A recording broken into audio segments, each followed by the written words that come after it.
भगवान शिव बताते हैं असली दुख क्या होता है। आज मैं आप सभी को भगवान शंकर की बड़ी ही अद्भुत कहानी बताने जा रही हूँ। एक बार भगवान शिव पृथ्वी लोक पर भ्रमण करने के लिए गए तो उन्होंने एक युवक को देखा। वह युवक ईश्वर को दोष देता जा रहा था। वह अपने जीवन से निराश था, दुखी था। यह सब देखकर भगवान शिव एक महात्मा का रूप धारण करके उस युवक को असली दुख के बारे में ज्ञात देते हैं।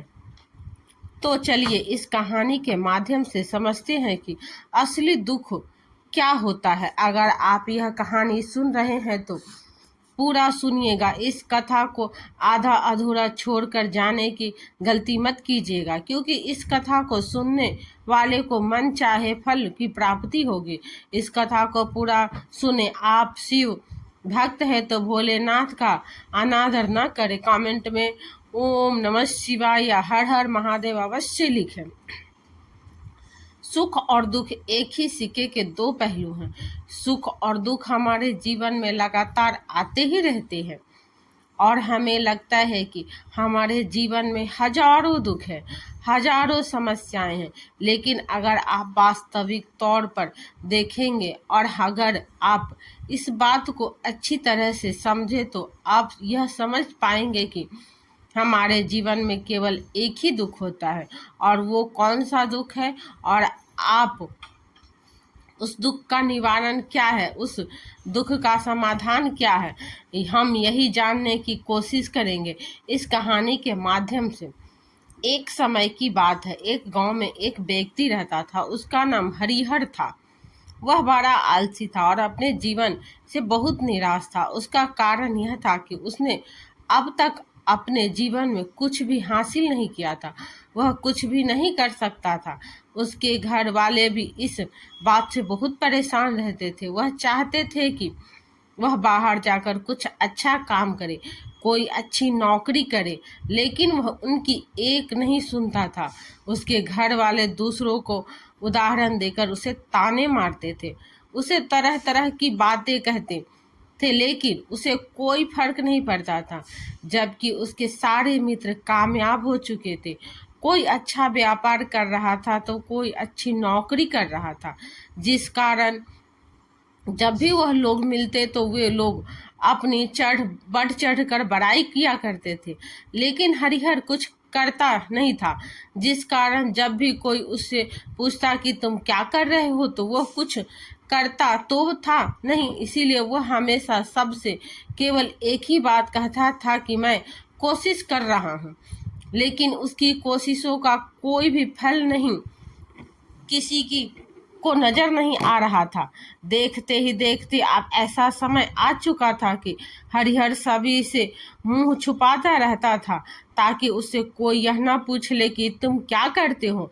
इसीलिए वह किसी के सामने भी नहीं आता था।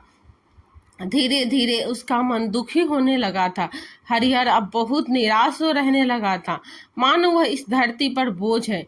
इसीलिए वह अपने आप को बहुत अकेला महसूस करता था। एक दिन उसके मन में यह विचार उत्पन्न होने लगा कि मेरे हाथों में कुछ नहीं है तो मैं क्या कर सकता हूँ। अकेले बैठकर वह रोता रहा और भगवान को दोष देता रहा। एक दिन छुपता छुपाता वह घर से निकलकर कहीं जा रहा था। तभी उसने रास्ते में देखा कि एक महात्मा लोगों को प्रवचन दे रहे हैं और प्रवचन में वह दुख की बातें कर रहे हैं। हरिहर अपना मुंह छिपाकर वहीं पर खड़ा हो गया ताकि उसे कोई देख न ले और चुपचाप उन महात्मा जी की बातें सुन रहा था। महात्मा जी सभी को प्रवचन में कह रहे थे कि दुखी हमारा सबसे बड़ा साथी है। हमें दुख अपने जीवन के बारे में समझाता है और हमें सही जीने का तरीका बताता है। दुख हमारे गुरु की तरह है जिसे हम सीखना चाहिए।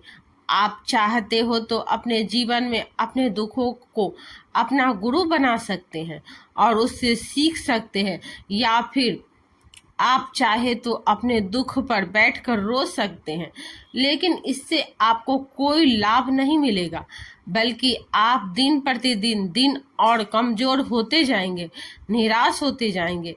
हरिहर छुप छुप कर उन महात्मा जी की बातें सुन रहा था। जैसे ही उपदेश खत्म हुआ, हरिहर उन महात्मा जी के पास पहुंचा और कहने लगा, हे महात्मा जी, अभी आप कुछ देर पहले दुख को गुरु बता रहे थे। आप कह रहे थे कि दुखों से हमें सीखना चाहिए, हमें उन्हें अपना गुरु बनाना चाहिए।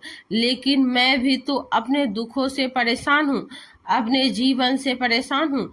मैं अब तक जो दुख झेला है, मुझे तो कभी कोई प्रतीत नहीं हुआ कि मेरे दुख मुझे कुछ सिखा रहे हैं, बल्कि मुझे तो हमेशा यही लगता है कि वह मुझे पीड़ा दे रहे हैं, तकलीफ दे रहे हैं। और दुख की पीड़ा बहुत भयंकर होती है। ऐसा लगता है जैसे अब इसके बाद हमारा जीवन समाप्त हो जाएगा, इसके बाद हमें कुछ नहीं मिलने वाला, और यहाँ तक कि हमें मृत्यु भी उसके सामने कम करने लगने लगती है। जब लोग ताने मारते हैं, जब लोग यह कहते हैं कि तुम क्या कर रहे हो, तो मन को बहुत ठेस पहुंचती है और मैं उनसे कुछ नहीं कह पाता हूँ। हरिहर की बातों को सुनकर महात्मा जी कहते हैं, बेटा तुम्हें क्या दुख है और तुम दुख के बारे में ऐसी बातें क्यों कर रहे हो। हरिहर ने अपने ऊपर बीती हुई सारी बातें उन महात्मा जी को बता दी और कहने लगा, हे महात्मा, क्या आपके पास मेरे दुख का कोई समाधान है। हरिहर की बातें सुनकर महात्मा जी मुस्कुराए और कहने लगे, बेटा जब तुम्हारे जीवन में असली दुख आए तो तुम मेरे पास आना, मैं तुम्हारे दुख का समाधान अवश्य बताऊंगा। उन महात्मा जी की बातें सुनकर हरिहर अचरज में पड़ गया। उसे यह समझ नहीं आ रहा था कि क्या उसने अब तक जो दुख झेले हैं वह असली दुख नहीं है। उसने जो अब तक पीड़ा झेली, लोगों के ताने सहे और जो तकलीफें उठाई है, क्या वह असली दुख नहीं है। आगे वह मन ही मन अपने आप से कहता है कि जब मुझे मेरे अपने नहीं समझ पाए तो यह महात्मा जी मुझे क्या समझेंगे। इतना सोचकर हरिहर वहां से अपने घर की ओर चला आया। अब हरिहर लोगों के ताने सुन सुनकर बहुत थक चुका था, वह बहुत निराश हो चुका था, जिस कारण उसने निर्णय लिया कि वह अब कुछ करके दिखाएगा। उसने अपने पिता से थोड़ा सा रुपया लिया और उस रुपये से उसने एक व्यापार शुरू किया। उसके पिता बहुत खुश थे कि हाँ, कम से कम मेरा बेटा कुछ करने का प्रयास तो कर रहा है, लेकिन उसे व्यापार में कोई सफलता नहीं मिल रही थी, जिस कारण वह बहुत ही हताश हो चुका था, वह बहुत निराश हो चुका था। हरिहर को यह समझ नहीं आ रहा था कि वह क्या करे, किस तरह से अपने व्यापार को आगे बढ़ाए। तभी उसके पिता ने उससे कहा, बेटा कोई बात नहीं, इसी तरह से प्रयास करते रहो, आज नहीं तो कल सफलता अवश्य मिलेगी। हरिहर ने अपने पिता की बात मानी। हरिहर अब अपने व्यापार में और भी कड़ी मेहनत करने लगा। धीरे धीरे उसे सफलता मिलने लगी और फिर उसने रफ्तार पकड़ ली। देखते ही देखते केवल 2 साल के अंदर वह एक बहुत बड़ा व्यापारी बन गया। अब उसके पास धन दौलत की कोई कमी नहीं थी। जो लोग हरिहर को पहले नापसंद किया करते थे, वही लोग अब उसे पसंद करते थे, उसकी चिंता करते थे, उसके कार्यों की सराहना करते थे। उसके माता पिता भी अब अपने बेटे से बहुत प्यार करते थे और उसकी सफलता से अत्यंत प्रसन्न भी थे। धीरे धीरे हरिहर के मित्रों की संख्या लगातार बढ़ती जा रही थी। हरिहर के कुछ मित्रों ने उसे यह भी सलाह दी कि उसे अपना व्यापार और तेजी से बढ़ाना चाहिए, उसे अपने व्यापार को और फैलाना चाहिए। जब तुम आज केवल इस नगर के सबसे बड़े व्यापारी हो, तब तुम इतना खुश हो, तुम्हारे साथ बहुत सारे लोग हैं। वहीं पर तुम सोचो कि जब तुम इस राज्य के सबसे बड़े व्यापारी बन जाओगे, तब तुम्हारे यहाँ पर लोगों की भीड़ लग जाएगी, लोग तुमसे मिलने के लिए समय निकालेंगे। यहाँ तक कि इस राज्य का राजा भी तुमसे मिलना चाहेगा, तुम्हारी तारीफ करेगा, और यदि ऐसा कभी जरूरत आ पड़ी तो वह तुमसे धन भी उधार लेने के लिए अवश्य आएगा। हरिहर को अपने दोस्तों की यह बात बहुत पसंद आई। हरिहर ने सोचा कि मेरे मित्र सही कह रहे हैं, मुझे अपने व्यापार को और बड़ा करना चाहिए और फैलाना चाहिए, तभी तो हर कोई मेरे बारे में जान सकेगा, हर कोई मुझे पहचान सकेगा। उसने बिना देरी किए समय को बिताए गवाए अपने व्यापार में और मेहनत करने लगा, लेकिन अब की बार उसके मन में धैर्य नहीं था, जिस कारण उसने कुछ अनुचित कदम उठाए ताकि उसका व्यापार जल्दी से जल्दी और बड़ा हो जाए। उसने कई लोगों से अधिक मात्रा में धन उधार ले लिया, जिससे उसके ऊपर काफी कर्ज बढ़ चुका था। और इतना ही नहीं, वह यहाँ पर भी नहीं रुका। उसने अधिक से अधिक मुनाफा कमाने के चक्कर में अपने माल की गुणवत्ता को भी खराब कर दिया, जिससे अब उसके माल में वह बात नहीं रह गई थी जो पहले हुआ करते थे। लेकिन वह अपने मित्रों की बात सुनता रहा। जैसे उसके मित्र कहते थे वह वैसा ही करता चला जा रहा था, यहाँ तक कि उसने अपने व्यापार को और भी तीव्रता से बढ़ाने के लिए अपने दूसरे छोटे व्यापारियों के खिलाफ षड्यंत्र भी रचना शुरू कर दिया, जिस कारण उसके मन में अब पहले जैसा वह सुकून नहीं था। उसे अब और रातों की नींद नहीं आती थी। अब उसके मन में केवल एक ही विचार रहता, किस तरह से उसका व्यापार पूरे राज्य में फैल जाए और वह इस राज्य का सबसे बड़ा व्यापारी बन जाए। इसीलिए वह दिन रात केवल इसी मेहनत में लगा रहता कि उसका व्यापार जल्दी से जल्दी बड़ा हो जाए। हरिहर के पास नौकर चाकर सभी सुख सुविधाएं थी, लेकिन उसके बावजूद भी उन चीज़ों का लाभ नहीं उठा पा रहा था, क्योंकि उसका पूरा ध्यान केवल अपने व्यापार को और उन्नति पर ले जाना था। एक दिन हरिहर एक मार्ग से होकर गुजर रहा था, तभी रास्ते में हरिहर को उन महात्मा का आश्रम दिखाई पड़ा। यह देखकर वह उन महात्मा जी के पास गया और उनसे कहा ने लगा, हे महात्मा जी, आपने कहा था कि जब मेरे जीवन में कोई असली दुख आए तब मैं आपके पास आऊं। आज इसीलिए यहाँ पर आया हूँ। आज मैं बहुत दुखी हूँ। मैं रातों को सो नहीं पाता। मेरे पास सब कुछ होते हुए भी मैं उनका लुत्फ नहीं उठा पाता। उसने अपनी सारी बातें महात्मा जी को बताई। महात्मा जी हरिहर से कहते हैं, बेटा, जब तुम पहली बार आए थे तब भी तुम बहुत दुखी थे, लेकिन तब तुमने अपने दुख से क्या सीखा? महात्मा जी की बातें सुनकर हरिहर बोला, हे महात्मा जी, अब जब मैं अपने जीवन में कुछ नहीं कर पा रहा था तब मैंने अपने दुखों से यही सीखा था कि केवल सोचने मात्र से कुछ नहीं होगा, उसके लिए हमें कुछ करना ही पड़ेगा। और केवल कोई कर्म करना ही सफलता नहीं है, उस कर्म को उसके अंजाम तक पहुंचाना हमें सफल बनाता है। फिर चाहे रास्ता कैसा भी हो, फिर चाहे परिस्थितियां कैसी भी क्यों न हो, फिर चाहे कितनी भी बाधाएं आपके रास्ते में क्यों ना आ जाए, चाहे ऐसा क्यों ना लगने लगे कि अब हमारे जीवन में कुछ नहीं बचा है, हम कुछ नहीं कर सकते, तब भी हौसला बनाए रखो, उम्मीद नहीं छोड़ना चाहिए और अपने कार्य पर डटे रहना चाहिए। यह सोचकर कि जब तक मैं अपने कार्यों को सफल नहीं कर लेता, जब तक मैं अपने लक्ष्य तक नहीं पहुंच जाता, तब तक मैं इस कार्य को करता रहूंगा। मैं इस कार्य में अवश्य सफल होकर रहूंगा, क्योंकि लोग केवल सफल लोगों को महत्व देते हैं, उनके कर्मों को नहीं। हरिहर की यह सारी बातें सुनकर वह महात्मा जी कहने लगे, बेटा, जब तुम्हारे जीवन में असली दुख आए तब तुम मेरे पास आना, मैं तुम्हारी समस्या का समाधान अवश्य करूंगा। इतना कहकर महात्मा जी वहां से चले गए। हरिहर फिर से उनकी ये बातें सुनकर आश्चर्यचकित रह गया। उसे अभी यह समझ नहीं आ रहा था कि उसने जो तकलीफें अभी तक झेली है, क्या ये असली दुख नहीं है? हरिहर के मन में अब एक सवाल उत्पन्न होने लगा कि असली दुख क्या है और इसकी पहचान क्या है, और मुझे कैसे पता चलेगा कि इस समय में असली दुख में हूँ। लेकिन उसने कुछ नहीं कहा। तभी वह महात्मा हरिहर के पास एक बड़ा सा घड़ा लेकर पहुंच जाते हैं।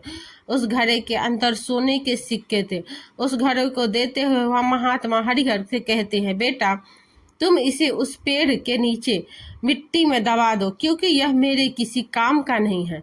जब मुझे इसकी जरूरत पड़ेगी तब मैं वहां से खोद कर इसे निकाल लूंगा, लेकिन अभी के लिए इसे वहां पर मिट्टी के नीचे दबा दो। हरिहर ने महात्मा जी की बातें मान ली और वह घड़ा मिट्टी में दबा दिया। इतना सब करके हरिहर उन महात्मा जी को प्रणाम करता है और वहां से वापस अपने घर की ओर लौट जाता है।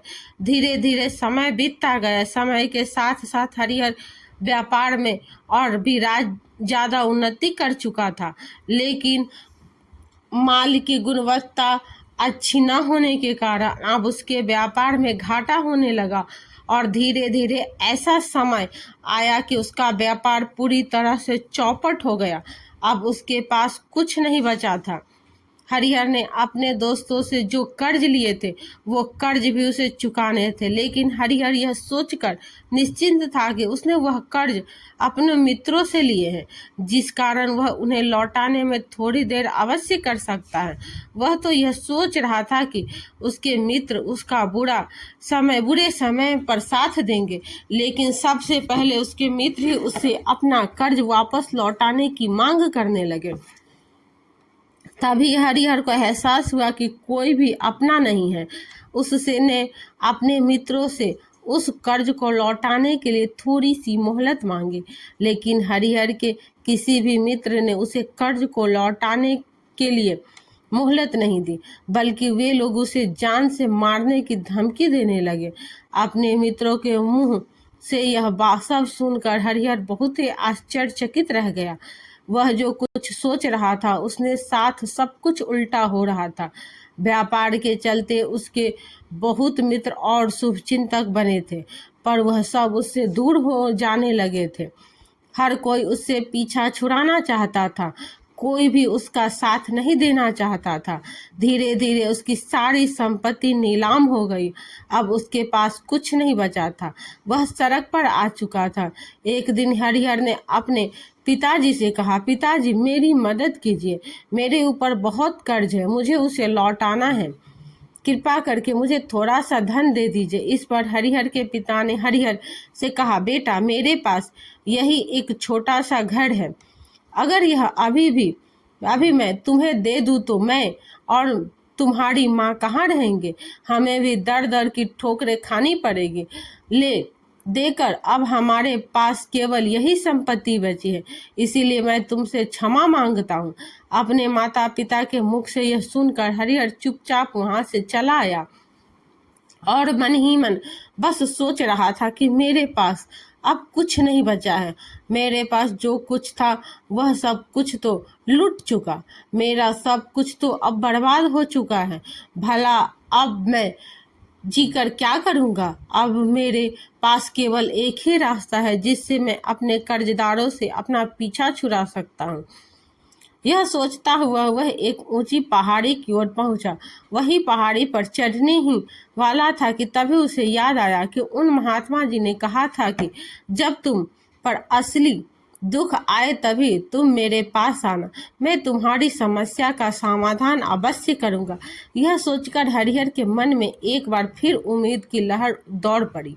हरिहर दौड़ता हुआ उन महात्मा जी के पास पहुंचा और हरिहर ने उन्हें प्रणाम करके अपने ऊपर बीती हुई हर एक बात उन्हें बता दी और कहने लगा, हे महात्मा, आपने कहा था कि जब मेरे ऊपर असली दुख आए तब आप उसका समाधान अवश्य करेंगे। तभी वह महात्मा जी हरिहर की इस बात को सुनकर मुस्कुराने लगे और कहते हैं, बेटा कहा है असली दुख, जब तुम्हारे जीवन में असली दुख आएगा तो मैं उसका समाधान अवश्य करूंगा। उन महात्मा जी के मुख से यह सुनकर हरिहर के सब्र का बांध टूट गया और हरिहर ने उन महात्मा जी से कहा कि क्या मैंने आज तक जो भी दुख झेला, जो भी तकलीफ झेली है, क्या यह दुख नहीं है? क्या इसे दुख नहीं कहते? तभी वह महात्मा जी हरिहर से कहते हैं, बेटा पहले तुम मुझे यह बताओ कि तुमने अपने दुख से क्या सीखा है? इसका जवाब देते हुए हरिहर उन महात्मा से कहता है, हे महात्मा, मैंने तो यही सीखा है कि जो लोग तुम्हारी तरक्की से तुम्हारा पीछा करते हैं वो लोग अवश्य तुम्हें धोखा देंगे, क्योंकि ऐसे लोग बुरे समय पर तुम्हारा साथ नहीं देने वाले हैं, बल्कि तुम्हारा फायदा उठाने का ही वह प्रयास करेंगे। इसीलिए ऐसे लोगों पर भरोसा न करें, बल्कि जो लोग तुम्हारी असफलता के समय पर, तुम्हारे बुरे समय पर तुम्हारे साथ खड़े हैं, वही तुम्हारे असली मित्र हैं और वही तुम्हारे साथ रहते हैं। और ऐसे लोग तुम्हें बहुत कम मिलते हैं। जिन्हें भी ऐसे लोग मिलते हैं उन्हें हमेशा उनकी कद्र करनी चाहिए। जब तुम कोई कार्य कर रहे हो तो उसे पूरी ईमानदारी से करो, धैर्य रखो, लालच ना करो, क्योंकि ऐसा करने से तुम्हारे साथ ही बुरा होगा और तुम हमेशा नुकसान में रहोगे। हरिहर की यह सारी बातें सुनकर महात्मा उसे उस घड़े के पास ले गए जहां उस घड़े को उन्होंने मिट्टी में दबाया था। उन्होंने गड्ढा खोदा, वह घड़ा हरिहर के हाथ में थमाते हुए महात्मा जी ने हरिहर से कहा, ये लो, अभी इससे तुम अपना काम चलाओ और जब तुम्हारे जीवन में असली दुख आए तब तुम मेरे पास आना, मैं उसका समाधान अवश्य करूंगा। हरिहर महात्मा जी की बातें सुनकर बड़ी अचरज में पड़ गया। उसे यह समझ नहीं आ रहा था कि आखिर यह असली दुख क्या है, लेकिन उसने अपने हाथों में पकड़े उस घड़े को देखा जिसके अंदर सोने के सिक्के थे। यह देखकर उसके मन में ही मन यह लगा कि चलो अब तो थोड़ी सी राहत अवश्य हो जाएगी, मैं अपने मित्रों का वह कर्ज लौटा सकूंगा और एक नया व्यापार फिर से आरंभ कर सकूंगा। यही सोचते हुए हरिहर ने उन साधु महात्माओं को प्रणाम किया, उनका धन्यवाद किया और वहां से चल पड़ा। हरिहर ने उन सोने के सिक्कों से सभी का कर्ज लौटा दिया और अपने लिए एक बार फिर से नया व्यापार शुरू किया। व्यापार छोटा था, लेकिन अब की बार हरिहर बहुत खुश था। उसने अपने व्यापार पर काम किया और देखते ही देखते एक बार फिर से वह एक बड़ा व्यापारी बन गया। लेकिन अब की बार वह बहुत खुश था, क्योंकि इस बार उसने कोई लालच नहीं किया, ना ही किसी के लिए षड्यंत्र रची, बल्कि उसने पूरी ईमानदारी और मेहनत के साथ अपने व्यापार पर काम किया। लेकिन जैसे जैसे आप धनी होते जाते हैं, जैसे जैसे आप अमीर बनते जाते हैं, आपके मन में एक डर और उत्पन्न होने लगता है, और वह डर है अपनी दौलत को ना खोने देने का, जिसका कारण आप लोग दान पुण्य करना शुरू कर देते हैं, लोगों की मदद करते हैं ताकि आपके जीवन में कभी कोई दुख ना आए। लेकिन यह जीवन सुख और दुख का संगम है, जिस कारण हर किसी को सुख और दुख से होकर गुजरना ही पड़ता है। इसी वजह से एक बार फिर से हरिहर के जीवन में एक और दुख का आगमन हुआ। अब की बार उसके माता पिता दोनों की मृत्यु हो गई। हरिहर अपने माता पिता से बहुत प्रेम करता था, इसीलिए उसके मन को बहुत गहरा आघात पहुंचा। जब आखिरी बार वह उन्हें देख रहा था तो उसके मन में हजारों सवाल उत्पन्न होने लगे। उसने सोचा कि जिस संपत्ति के लिए वह हमेशा लड़ते झगड़ते रहते थे, आज उसकी देखभाल के लिए कोई नहीं था। उसके माता पिता ने जो भी मेहनत की, जो भी अपने जीवन में इकट्ठा किया, यही रह गया। लेकिन अब सब कुछ खत्म हो चुका था। हरिहर का मन अब बहुत बेचैन हो रहा था। उसके मन में हजारों सवाल उत्पन्न हो रहे थे और वह अपने आप को बहुत अकेला महसूस कर रहा था। उसे बहुत खाली समय महसूस हो रहा था। उसने इधर उधर देखा, लेकिन उसे कुछ समझ नहीं आया। तभी उसने उन महात्मा जी की याद आई। वह तुरंत ही भागा भागा उन महात्मा के पास पहुंचा। उसे देखते ही उन महात्मा ने हरिहर से पूछा, क्या बात है बेटा, कोई फिर से दुख आ पड़ा है क्या हरिहर? तभी हरिहर ने कहा, नहीं गुरुदेव, अब तो सब ठीक है, लेकिन आज मेरे माता पिता की मृत्यु हो गई है और मैं बहुत अकेला महसूस कर रहा हूँ, मैं बहुत दुखी महसूस कर रहा हूँ। महात्मा जी ने हरिहर से कहते हैं, बेटा, इसमें दुखी होने वाली क्या बात है? यह तो जीवन है, यहाँ पर कोई भी रहने नहीं आया है और ना ही कोई रहेगा। हम सब एक न एक दिन मृत्यु को प्राप्त हो ही जाएंगे और मृत्यु कब आएगी यह किसी को नहीं पता। हो सकता है कि तुम्हारी मृत्यु कल ही हो जाए। मैं तो अभी जवान हूँ और मुझे तो अभी अपनी पूरी उम्र जीना है। मैं तो कुछ करना चाहता हूँ और आप कह रहे हैं कि मैं कभी भी मृत्यु को प्राप्त हो सकता हूँ। मृत्यु कभी किसी की उम्र देखकर नहीं आती और ना ही किसी को बताकर आती है। सारी बातें सुनकर हरिहर और भी ज्यादा बेचैन हो गया और वह चुपचाप वहां से चला आया। उसके मन का वह खालीपन अभी वैसे ही था।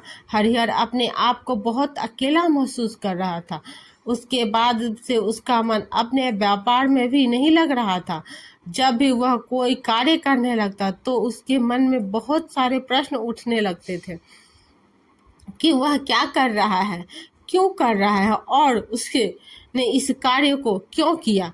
उसके मन में अब एक ही प्रश्न था उत्पन्न होने लगा था कि क्या हम यहाँ पर केवल इसीलिए आते हैं कि इस जीवन को भोगे और एक दिन मृत्यु को प्राप्त हो जाए। जीवन का असली मतलब क्या है? उसने कई विद्वानों से पूछा, अपनी तरफ से जो मुमकिन हो सका था खोजबीन की, लेकिन उसे कोई संतोषपूर्ण जवाब नहीं मिल पा रहा था। और जब उसे कोई जवाब नहीं मिला तो उसका दुख और भी बढ़ गया, जिस कारण उसके मन की बेचैनी और भी बढ़ चुकी थी और उसे यह समझ नहीं आ रहा था कि वह क्या करे, कहाँ जाए, किससे पूछे। तभी उसे फिर से उन महात्मा जी की याद आई। हरिहर फिर से उन महात्मा जी के पास पहुंचा और उसने अपने मन की सारी बातें उन महात्मा जी को बताई। महात्मा जी हरिहर से कहते हैं, बेटा, आज पहली बार तुम्हारा जीवन में असली दुख उत्पन्न हुआ है, जिसे हम दुख कह सकते हैं, जो दुख कहलाने लायक है कि हमें पता ही नहीं कि हम क्या कर रहे हैं, कहाँ जा रहे हैं, क्यों जा रहे हैं, वह कौन है, क्या है, क्यों है, हम क्या करना चाहते हैं। तभी हरिहर उन महात्मा से कहता है, हे महात्मा जी, आप मेरे इस दुख का निवारण कीजिए। महात्मा जी हरिहर से कहते हैं, हम सब के अंदर क्रोध, लालच, लोभ जैसी कई वासनाएं हमारे अंदर घर करके बैठ जाती है, जिस कारण हम अपने जीवन को टुकड़ों में जीते हैं और हमारी चेतना कभी एक नहीं हो पाती। हम कभी एक जगह सोच नहीं पाते, समझ नहीं पाते और हमारी ऊर्जा शक्ति भी पूर्ण इस तरह छिन्न भिन्न हो जाती है। और आजकल के इस दौर में हमारे पास तो इतना भी समस्या नहीं है कि हम एक पल निकाल करके, एक पल के लिए मुड़ करके अपने आप को देख सके, अपने आप को समझ सके कि वास्तविक में हम हर कोई यहाँ अपने जीवन पर केवल दुख दुख कहकर चिल्लाता रहता है। इसका समाधान निकालने का हर मुमकिन प्रयास करता है, लेकिन जिसे हम दुख समझते हैं वह तो दुख ही नहीं है। तो इसका समाधान आपको कहाँ से मिलेगा? यह तो परिस्थितियां हैं जिसके कारण हम अपने आप को दुखी समझते हैं, अपने आप को तकलीफ में समझते हैं। जैसे ही हम एक परिस्थिति से निकलते हैं, हम किसी दूसरी परिस्थिति में फंस कर रह जाते हैं। जिस प्रकार हम पहली समस्या का समाधान करते हैं, उसी प्रकार हम दूसरी समस्या का भी सामना करते रह जाते हैं। और जब हम इन परिस्थितियों से हार मान लेते हैं, जब हमें लगता है कि अब हमारे सामने कोई रास्ता नहीं बचा, तब हमारे सामने हमें केवल एक ही रास्ता नजर आता है और वह है मृत्यु। लेकिन यह कोई समाधान नहीं है, यह कोई रास्ता नहीं है। इसीलिए यदि आप सचमुच अपनी समस्याओं का समाधान चाहते हैं तो आपने आपको इकट्ठा करना सीखें, अपनी ऊर्जा को इकट्ठा कीजिए और अपने ऊपर ध्यान लगाकर मृत्यु से पहले अपने आप को पहचानो, अपने आप को जानो। जानो, अपने आप को बिखरने मत दो। तब हरिहर उन महात्मा जी से कहता है, हे गुरुदेव, क्या फिर हमें इस जीवन को नहीं जीना चाहिए? क्या हमें अपनी इच्छाओं को पूरा नहीं करना चाहिए? महात्मा जी हरिहर से कहते हैं, बेटा, हम किसी से भी लगाव नहीं रखना चाहिए। हमें अपनी इच्छाओं को मार देना चाहिए। हमें ज़्यादा संपत्ति इकट्ठा नहीं करनी चाहिए, क्योंकि हम मनुष्य की इच्छाएं, कामनाएं ऐसी होती है जैसे मानो कि एक पर्वत से गिरता हुआ झरना, जिस पर किसी का नियंत्रण नहीं है सिवाय देखते रहने के और परेशान होने के। लेकिन जब तुम अपने ऊपर ध्यान देने लगते हो, तब तुम अपने आप को पहचान जाते हो, समझ जाते हो, तब तुम इस पर नियंत्रण पा सकते हो। तब इच्छाएं भी तुम्हारी बस में होती है, और यदि तुम चाहो तो उन इच्छाओं की पूर्ति अवश्य कर सकते हो। महात्मा जी की यही सभी बातें सुनकर हरिहर ने महात्मा जी से कहा, हे गुरुदेव, आपका बहुत बहुत धन्यवाद। आपने मेरी सबसे बड़ी समस्या का समाधान आज कर दिया। मैं आज से अपने आप को एकाग्रचित करूंगा। गुरुदेव, मानव शरीर में बहुत ऊर्जा है, बहुत शक्ति है, पर वह बेकार के कर्मों में लगे जाते हैं, जिस कारण हमारा जीवन भी बेकार की चीज़ों में लगा रहता है। लेकिन हम कभी भी इस पर अपना ध्यान नहीं देते। हम कभी भी अपनी ऊर्जा को केंद्रित नहीं करते। हमारे जीवन में भी कुछ ऐसा ही है। हम अपने जीवन में हमेशा ऊपर वालों से सवाल करते रहते कि हमारे जीवन में इतना दुख क्यों है। हम सभी के मन में जीवन में इतना दुख क्यों है? हम सभी के मन में यह सवाल तो अवश्य उठता है, पर इसका जवाब है कि वह ईश्वर यह चाहता है कि हम अपने जीवन के अंतिम दुख तक सह सके, उस गहराई तक पहुंच सके जहां पर हमें यह पता चल सके कि हमने अभी तक अपने आप को नहीं जाना, अपने आप को नहीं पहचाना। मानव शरीर के अंदर जो ऊर्जा है, जो शक्ति है, उसके बारे में हम अभी तक नहीं जानते। हम अपने आप को चाहे तो एकत्रित कर सकते हैं, अपने आप पर नियंत्रण पा सकते हैं, लेकिन हम अपनी इस ऊर्जा को व्यर्थ की चीज़ों में लगा देते हैं, जिस कारण हम अपने आप को कभी नहीं पहचान पाते हैं और ना ही कभी अपने आप पर नियंत्रण पा सकते हैं। लेकिन यदि आप अपने आप को जानना चाहते हैं, अपने आप को पहचानना चाहते हैं, तो केवल आपको खुद को नियंत्रित करना होगा, अर्थात ध्यान लगाना होगा। ध्यान से ही आप अपनी उन समस्याओं का समाधान निकाल सकते हैं। तभी आप अपने आप को पहचान सकते हैं, जान सकते हैं और अपने जीवन के हर दुखों का समाधान भी कर सकते हैं। श्रोताओं, इस वीडियो के माध्यम से असली दुख क्या है, इस बारे में आप तक ये बात पहुंचाने की छोटी सी कोशिश है कि आशा करती हूँ वीडियो में दी गई जानकारी आपको पसंद आई होगी। ये वीडियो आपको पसंद आया हो तो वीडियो को लाइक अवश्य करें। मिलते हैं फिर एक नई धार्मिक कहानी के साथ। तब तक के लिए जय श्री कृष्ण। राधे राधे।